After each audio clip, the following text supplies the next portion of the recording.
When it comes to legendary NFL careers, Larry Fitzgerald didn't just set the bar, he was the bar.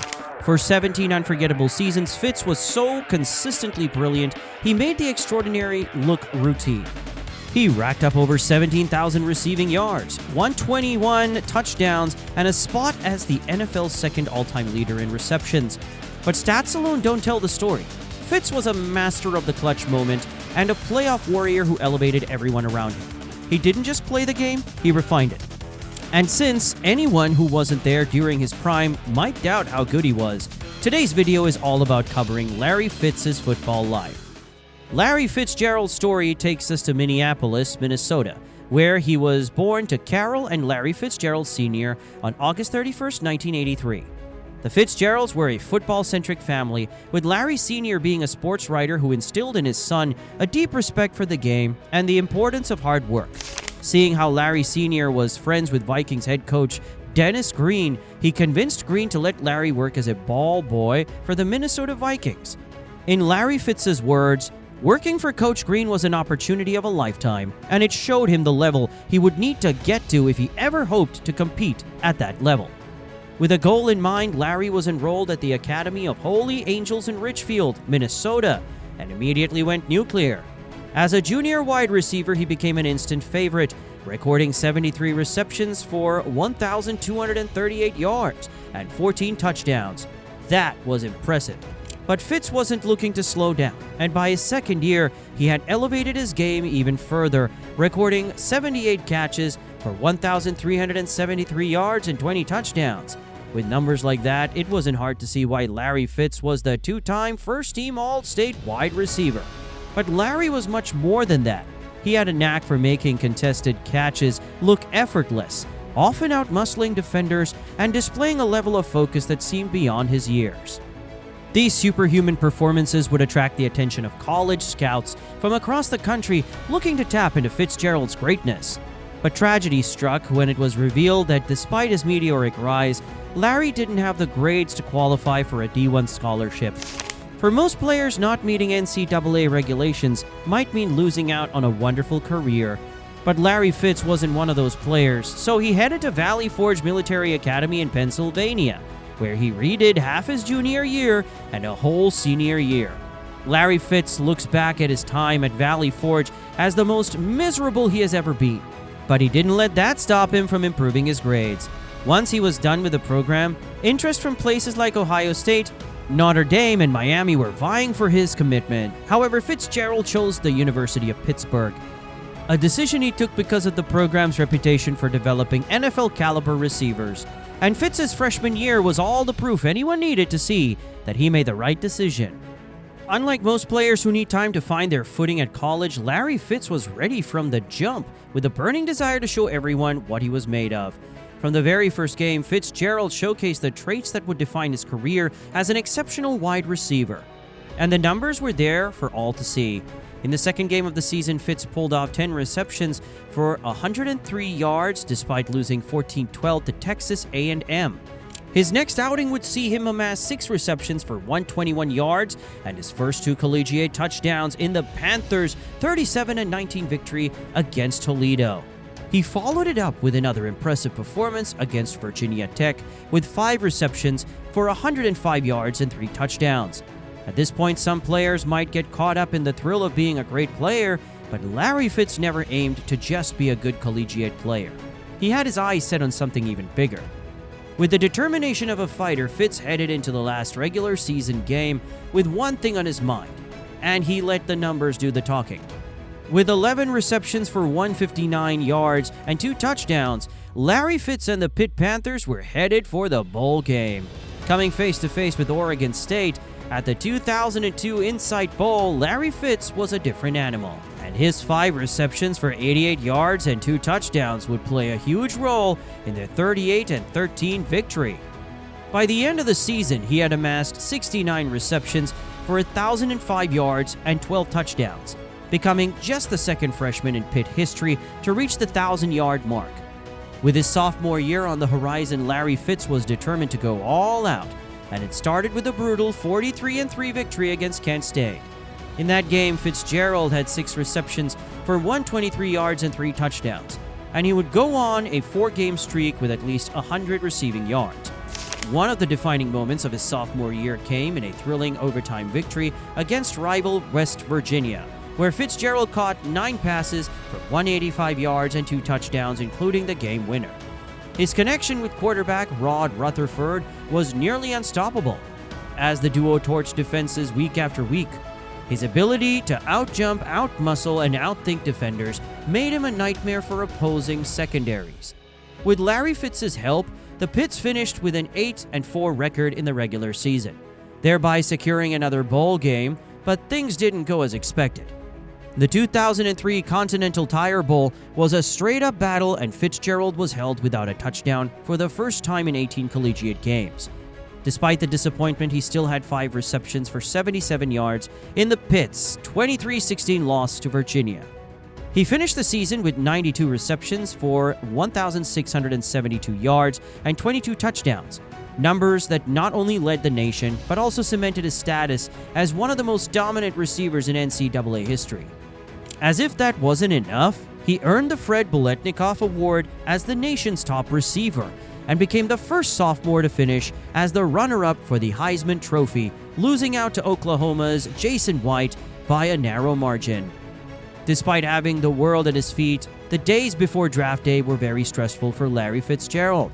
Seeing how he only played 2 years for Pitt, it made him ineligible to participate in the NFL draft since he needed to be 3 years removed from high school.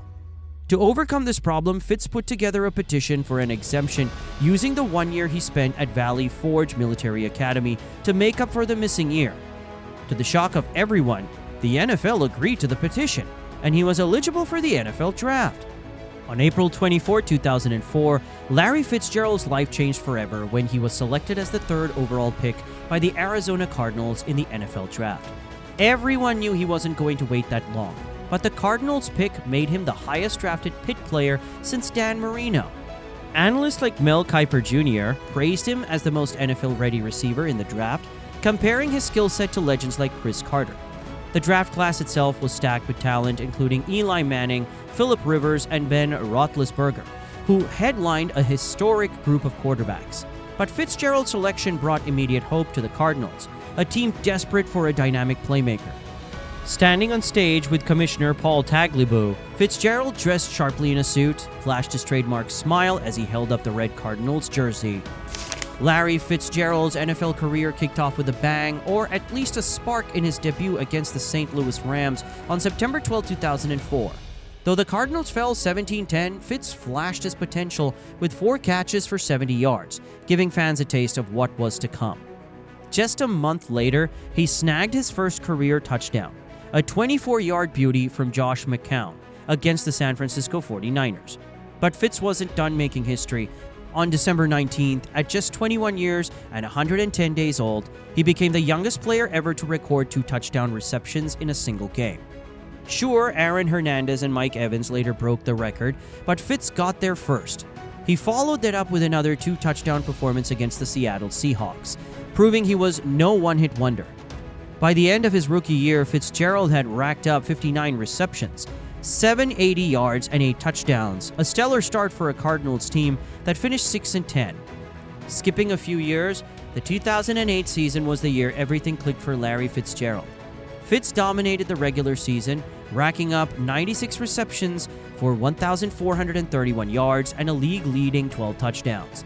He topped 100 receiving yards in 7 games, including 2 where he eclipsed 150 yards and had 3 games with multiple touchdown catches. But this wasn't just about stats, it was about legacy. Fitzgerald's heroics helped the Cardinals finish 9-7, winning the NFC West and securing their first home playoff game since 1947. Then came the playoffs, where Fitzgerald transformed into a superhero. In his postseason debut, he torched the Atlanta Falcons for 101 yards and a touchdown in a 30-24 wildcard victory. The next week, he dropped 166 yards on the Carolina Panthers in a 33-13 divisional round upset. But Fitz saved his best for the NFC Championship, tying an NFL record with 3 touchdown catches in a single playoff game, all in the first half, a feat never before accomplished in a conference title game. His performance propelled the Cardinals to a 32-25 win over the Philadelphia Eagles and their first ever Super Bowl appearance. In Super Bowl 43, Fitzgerald delivered again, catching 2 touchdowns, including a jaw-dropping 64-yard score late in the fourth quarter to give Arizona a 23-20 lead. Though the Steelers snatched victory with 35 seconds left, Fitz's postseason brilliance was undeniable. He set single postseason records with 546 receiving yards, 30 receptions, and 7 touchdown catches, surpassing Jerry Rice's legendary marks. Even after the Super Bowl, Fitzgerald wasn't done. He capped off his historic year by winning Pro Bowl MVP with 2 touchdown catches, all while playing through a broken thumb and torn cartilage suffered during the season. By the end of 2008, Fitzgerald wasn't just one of the best receivers in the NFL. He was a first-team All-Pro and a living legend. In 2011, Larry Fitzgerald solidified his status as one of the NFL's elite by signing an 8-year, $120 million contract with the Cardinals, making him one of the highest-paid players in the league. That season, Fitz delivered yet another masterclass, topping 100 receiving yards in 6 games and coming agonizingly close to 150 yards in 3 of them. One of his standout performances came in Week 10 against the Philadelphia Eagles, where he hauled in 7 catches for 146 yards and 2 touchdowns, earning NFC Offensive Player of the Week honors. A few weeks later, he torched the San Francisco 49ers with 7 receptions for 149 yards and a touchdown, helping the Cardinals secure a 21-19 victory. Despite Fitzgerald's heroics, Arizona finished 8-8 and missed the playoffs. Still, Fitz's individual numbers were staggering: 80 receptions, 1,411 yards, and 8 touchdowns, with a career-high 17.6 yards per catch. His efforts earned him second-team All-Pro honors, his 6th Pro Bowl selection, and a spot at number 7 on the NFL Top 100 Players of 2012 list. By 2013, Fitzgerald was entering his 30s, but he showed no signs of slowing down. He kicked off the season with 8 catches for 80 yards and 2 touchdowns against St. Louis Rams, reminding everyone he was still a red zone nightmare. In Week 6, he notched his first 100-yard game of the season against the 49ers, finishing with 6 receptions for 117 yards and a touchdown. Later in the year, he dominated the Indianapolis Colts with 5 catches for 52 yards and 2 touchdowns, and in Week 14, he was perfect, catching all 12 of his targets for 96 yards and a touchdown in a blowout win over the Rams. Fitzgerald closed the season strong with 6 catches for 113 yards against the 49ers, finishing the year with 82 receptions, 954 yards, and 10 touchdowns. Though the Cardinals improved to a 10-6 record, they narrowly missed the playoffs. Still, Fitzgerald's consistency and leadership earned him his 8th Pro Bowl selection, further cementing his legacy as one of the greatest receivers of all time.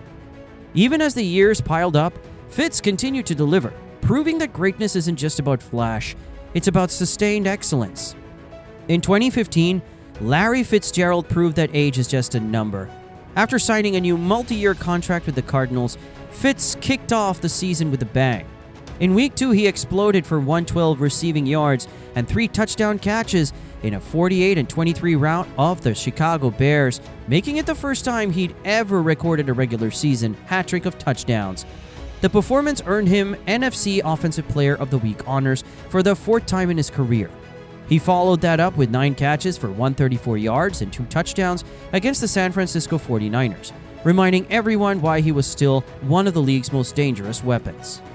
Fitzgerald's consistency was unmatched. On November 15th, he torched the Seattle Seahawks for 10 receptions and 130 yards. And in Week 13, he became the youngest player in NFL history to reach 1,000 career receptions, a milestone he shared with Jason Witten on the same day. Fitz closed the regular season with touchdowns in back-to-back games against the Green Bay Packers and Seahawks, helping the Cardinals finish with a 13-3 record and an NFC West title. For the year, he tallied 109 catches, 1,215 yards, and 9 touchdowns, earning his 9th Pro Bowl selection and a spot at number 27 on the NFL Top 100 Players of 2016. But Fitz wasn't done. In the 2015 playoffs, he delivered one of the most iconic performances of his career. In the NFC divisional round against the Green Bay Packers, he set a franchise postseason record with 176 receiving yards, including a 75-yard catch in overtime that set up his game-winning 5-yard touchdown. The Cardinals advanced, but their season ended in the NFC Championship with a 49-15 loss to the Carolina Panthers. Fast forward to 2019 and Fitzgerald was still defying father time. After signing a one-year extension, he opened the season with 8 catches for 113 yards and a touchdown in a tie against the Detroit Lions, followed by 5 receptions for 104 yards against the Baltimore Ravens. In Week 4, he passed Tony Gonzalez for the second most career receptions in NFL history, further cementing his legacy. Though his production dipped later in the season as Christian Kirk emerged, Fitz remained a steady presence for a Cardinal team that finished 5-10-1. Larry Fitz's career would finally come to an end in 2022 despite trying to extend his time on the field with a one-year deal with the Cardinals in 2020. So how good was Larry Fitz actually? If everything you've heard so far about Fitz hasn't convinced you about how exceptional he was, then nothing will. He was a true NFL icon, and it didn't matter if it was breaking records, making playoff magic, or mentoring the next generation. Fitz was hands down one of the greatest players the NFL had ever seen. Where does he rank on your list of best ever NFL players? Let us know in the comments below. Peace out.